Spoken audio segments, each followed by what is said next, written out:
Hi there, welcome to Grandma's Home Place. Thank you for joining me again today. It just thrills my heart of those of you that do follow along and watch my videos from week to week. I am almost at 500 subscribers, and that's kind of exciting. My channel is still fairly new, and I'm having a lot of fun with it and hoping that the things that I share and work through on Grandma's Home Place gives you a few tips and ideas, maybe a little inspiration.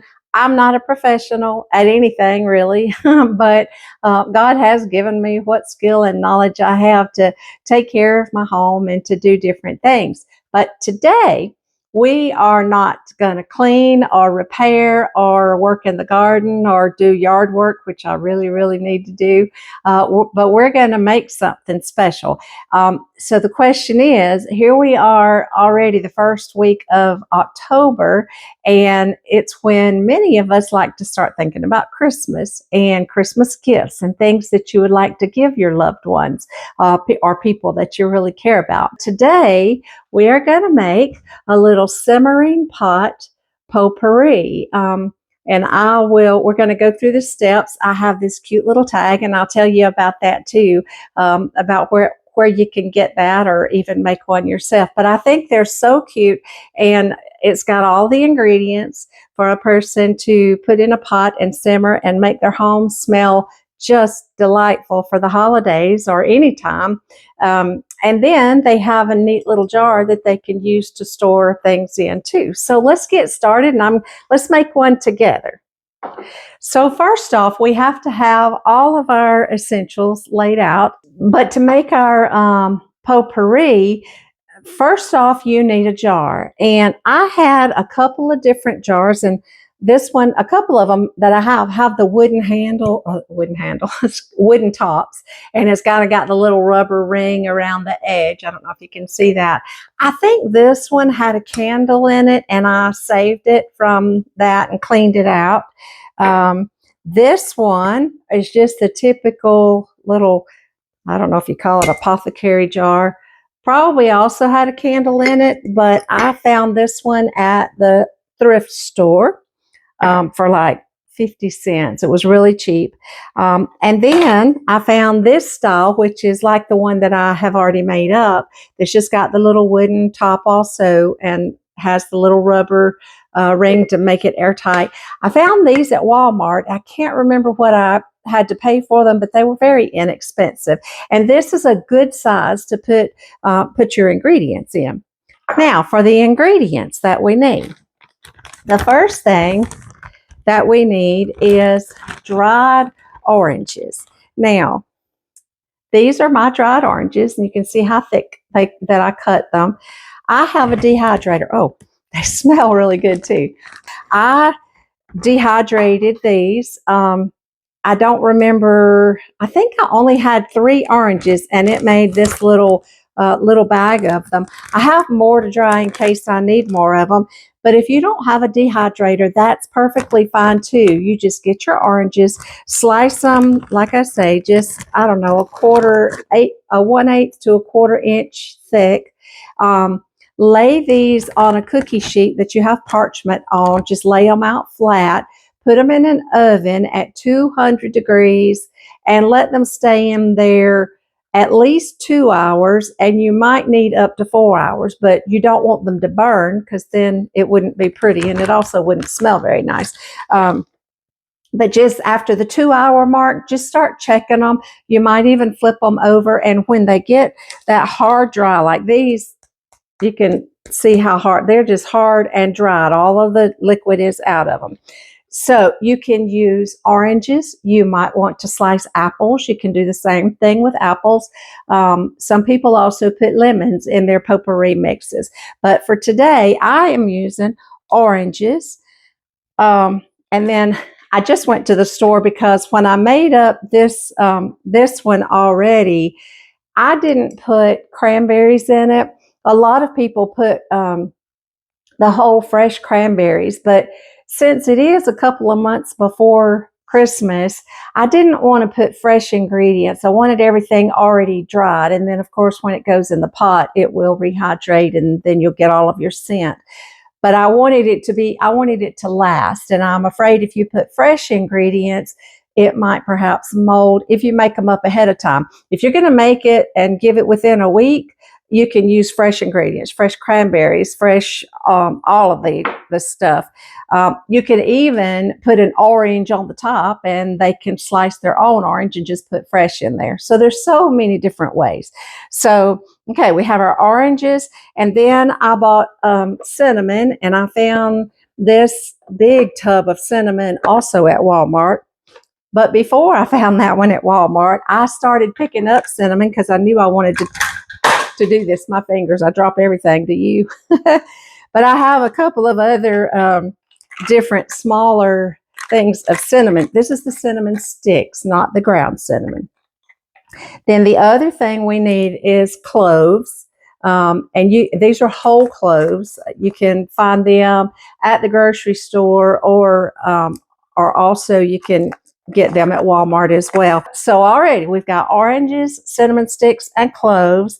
And then, as you see spread out on my counter here, is rosemary. And it's been laying out here to dry. You can't really see it, can you? I have had it laying out here drying for, I don't know, a couple of weeks probably, because I haven't been at home some. There it is, you can see. So it is dry.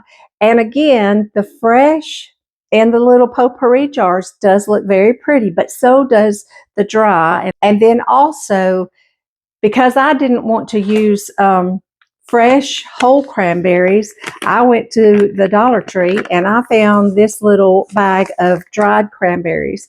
I'm not a big cranberry fan, so I didn't want to get a big bag of them because you don't need many. Mostly it's for color, to add a little bit of the red to it. But these are already dried, so that means they will last in your little jar for a long time. So I have the little craisins, that they call it. The first thing we need to do is decide which jar we would like to use. And we'll just go ahead and make this little smaller size jar. So we'll take off our lid, and then we're going to take our oranges, and we're just going to place orange slices down inside it. You can put some on the bottom. I kind of like them also stacked on the side because that makes it look really pretty.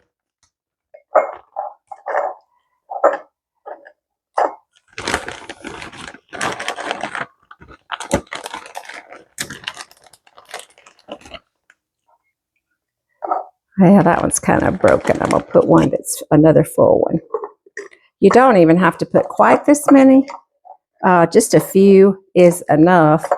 All right, so we've got the oranges kind of placed around. Okay, next, I think we'll put in our cloves. So you can see what the whole cloves look like. And we're just going to drop them all in. These are very fragrant. I'm just going to you can put even about a tablespoon because these will smell really good. All right, and the next thing we're going to add is our cinnamon sticks. And I think we will put about, you can just use your own judgment as to how much you want to put. I think I'm going to do 3, maybe 4, because I love the scent of cinnamon. You just place them around where they'll look pretty in your jar. All right. So we've got our cloves, our cinnamon, our oranges, and the next thing, we'll put a few of our craisins. And again, you just drop them around for color to look pretty.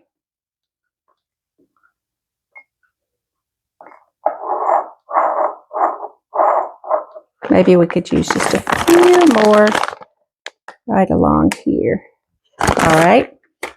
The next thing we're going to put is our rosemary. And I'm just going to stand it up right along the edge. The longer stems I'll cut off.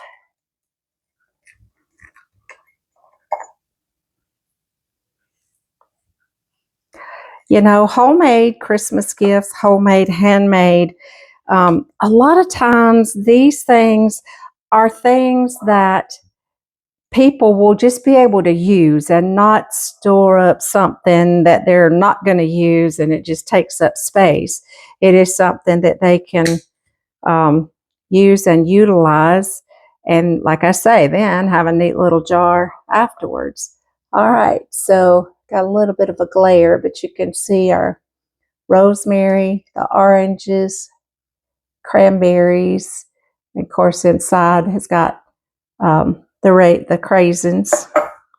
That's probably enough to go in that jar. That's a pretty good full pot of ingredients and should smell absolutely wonderful. So we'll put the top on. Now, the next thing I wanted to show you is I have these little, it says Simmering Potpourri, and these are little tags, little gift tags, and it just gives the directions of how to use it. The directions are: mix ingredients with 2 cups of water and bring to a boil in a medium saucepan. Reduce to low and simmer. Add additional water as needed, and be sure don't leave it unattended. You don't want to go off and leave this on your stove because it will burn. But these are cute little tags that I got from House of Hawthorne, I think it was, and I'll put the link in my description for her website, and these were free. I just printed them off. But you also could just write these like on an index card or something if you didn't have a printer or didn't want to print them off. I like to take the card and attach it to the ribbon instead of trying to put the ribbon through the little hole, because I like how it hangs better on the side of the jar. So I folded my ribbon in half and made it like there's a little loop. And then in that loop, my fingers kind of get in the way. In the loop, I'm going to bring up the 2 ends just through that loop and pull it. And that gives a nice little hold to the card. Then we're going to see if this is enough ribbon to tie a bow, but I'm not going to go real tight with it just yet because I want to put my little my card on. And with the 2 ends, you could just slide it up underneath it. Y'all, I know, can do this a whole lot easier than I can because I do have a hard time with my fingers. So I'm just bringing it up. I hope you can see what I'm doing. And I'm going to tie a knot in the little card. And I'm going to tie it one more time. And it's just around the ribbon. I'll show you.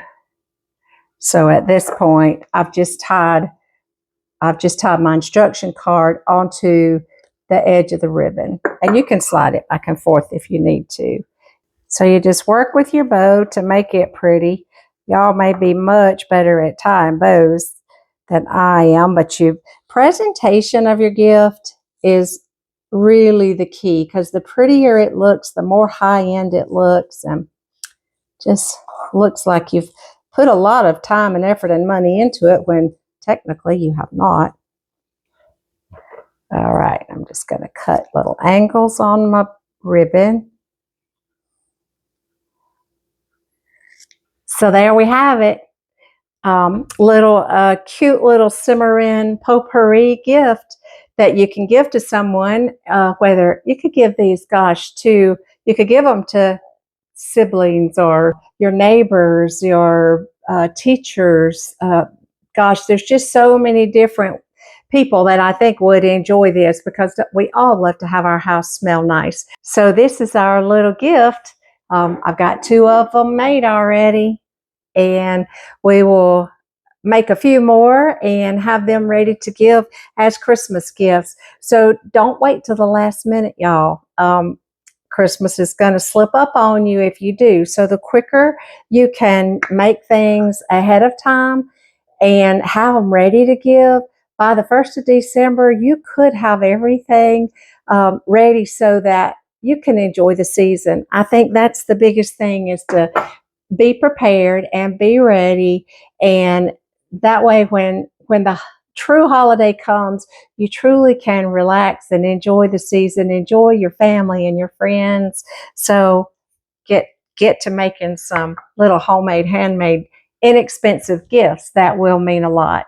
Thanks for joining me, and I hope you have a wonderful day. And as the holidays will soon be here, I hope you'll be ready. Take care, and may God bless you. Bye.